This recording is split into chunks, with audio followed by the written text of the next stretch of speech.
तो इस लेक्चर के अंदर हम क्लाइंट एंड सर्वर मॉडल को समझने वाले हैं। तो स्टार्ट करते हैं। हमने अपना पेन ऑन कर लिया है एंड यहाँ पे आपको एक डायग्राम नज़र आ रही है। ठीक है, इस डायग्राम के अंदर हमारे पास क्लाइंट्स हैं, सर्वर है और इंटरनेट है। ठीक है, तो क्लाइंट एंड सर्वर मॉडल क्या होता है भाई? सिंपल सी बात है, जो क्लाइंट होता है वो हम होते हैं एंड जो सर्वर होता है वो कंपनी का वो कंप्यूटर होता है जिसके ऊपर वेबसाइट चल रही है। Okay, client and server model.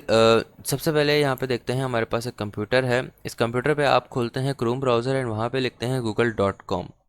google.com लिखने के बाद आप वहाँ पे एंटर करते हैं और उसके बाद सर्वर से हमें वो google.com की वेबसाइट नज़र आ जाती है। तो हम हुए क्लाइंट एंड जिस कंप्यूटर के ऊपर ये वेबसाइट चल रही है, जिनको सर्वर्स बोला जाता है, वो होता है बेसिकली सर्वर एंड वहाँ से हमें वो वेबसाइट एक्सेस हो जाती है। इसके अलावा आपके पास एक कंप्यूटर है, आपके पास एक मोबाइल है, इसके ऊपर भी आप अपना जब ब्राउज़र के ऊपर कुछ सर्च करते हैं, गूगल के ऊपर कुछ सर्च करते हैं, तो वो सर्वर से, गूगल के सर्वर से वो सारा आपके पास नज़र आ रहा होता है। उसका रिस्पॉन्स मतलब उसका जो डाटा होता है वो सारा आ रहा होता है। किसके थ्रू? इंटरनेट के थ्रू। आप इंटरनेट के थ्रू उससे बोलते हैं कि भाई मुझे सर्वर से ये चाहिए एंड गूगल का सर्वर आपको उसी इंटरनेट के थ्रू दे देता है। तो आप हुए क्लाइंट। क्लाइंट हमेशा वो होता है जो कि सर्वर से इन्फॉर्मेशन मांग रहा होता है। ठीक है, कभी कभी सर्वर भी क्लाइंट का रोल प्ले कर रहा होता है। वो कैसे?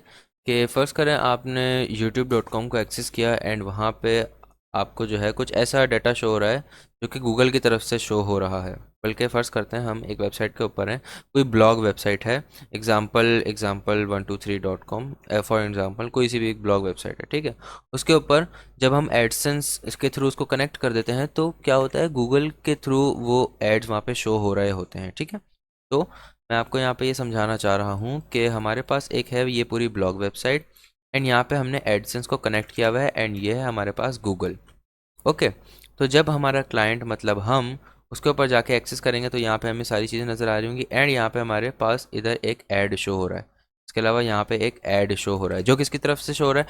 गूगल की तरफ से शो हो रहा है हमें ये वाला ऐड। एंड ये जो वेबसाइट है ये है हमारे पास, फर्स्ट कर लेते हैं 267 न्यूज़ डॉट कॉम। ठीक है, ये वेबसाइट है। फॉर एग्जांपल ऐसी मैं एग्जांपल दे रहा हूँ, ये एक वेबसाइट है। ठीक है, इसके ऊपर गूगल का डाटा मतलब गूगल की तरफ से एड्स भी शो हो रहे हैं एंड कुछ ऐसा डाटा है जो कि हमें वेबसाइट के ऊपर यहाँ लिखा हुआ है, जो हम पढ़ रहे हैं वो इस वेबसाइट के अपने सर्वर्स के ऊपर है। तो हम क्लाइंट हैं एंड इस वेबसाइट के जो सर्वर्स हैं वो सर्वर हैं एंड वो हमें डाटा दिखा रहे हैं और हम यहाँ से देख रहे हैं। ठीक है, अब जो इस वेबसाइट का सर्वर है, फर्स्ट कर ये जो 267news.com का जो सर्वर है वो क्या कर रहा है, वो इस गूगल वाले सर्वर के लिए क्लाइंट का रोल प्ले कर रहा है। अब मैं इसका सर्वर यहाँ आपको बना के दिखाता हूँ कि ये है 267news.com एंड ये है यहाँ पे इसका पूरा सर्वर एंड ये इसका पूरा कंप्यूटर है। ये आगे इसका power button and here is the server of 267news.com। Okay, and ये वाला सर्वर क्या कर रहा है, एड्स लेने के लिए, एड्स अपनी वेबसाइट के ऊपर शो कराने के लिए क्या जा रहा है, गूगल के पास। यहाँ से ये जा रहा है इस गूगल के सर्वर के पास एंड ये यहाँ पे बना हुआ है हमारा गूगल का सर्वर। तो फिर मैं लिखता हूँ ऐसी है हमारा गूगल का सर्वर। तो ये वाला सर्वर जो है इस वाले सर्वर के ऊपर जा रहा है, मींस ये वाला सर्वर भी एक दफ़ा क्लाइंट का रोल प्ले कर रहा है उस सर्वर के लिए। ठीक है, गूगल के सर्वर के लिए।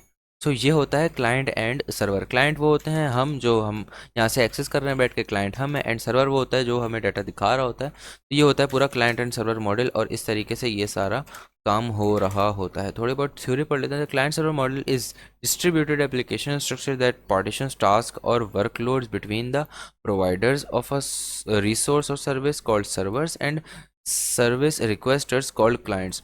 क्लाइंट एंड सर्वर मॉडल इस तरह का डिस्ट्रीब्यूटेड एप्लीकेशन स्ट्रक्चर है जो कि पार्टीशन कर रहा होता है कि क्लाइंट एंड सर्वर के डिफरेंट डिफरेंट उनको अलग कर रहा होता है वर्कलोड्स को। क्या कि हम क्लाइंट हैं, हम रिक्वेस्टर हैं, एक तरीके से हम रिक्वेस्ट कर रहे हैं कि भाई हमें ये चीज़ दिखाओ, गूगल को बोलते हैं कि ये चीज़ दिखाओ, हम उससे रिक्वेस्ट कर रहे हैं दिखा दो हमें, वो दिखा देता है हमें।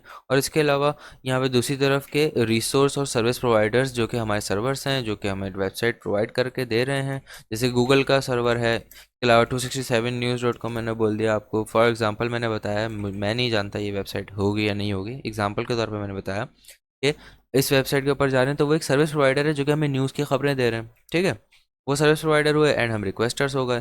ये होता है पूरा क्लाइंट एंड सर्वर मॉडल। हम हमेशा क्लाइंट होते हैं और वो हमेशा सर्वर होता है। ओके, सर्वर भी कभी कभी क्लाइंट का रोल प्ले करता है, मैंने आपको बता दिया।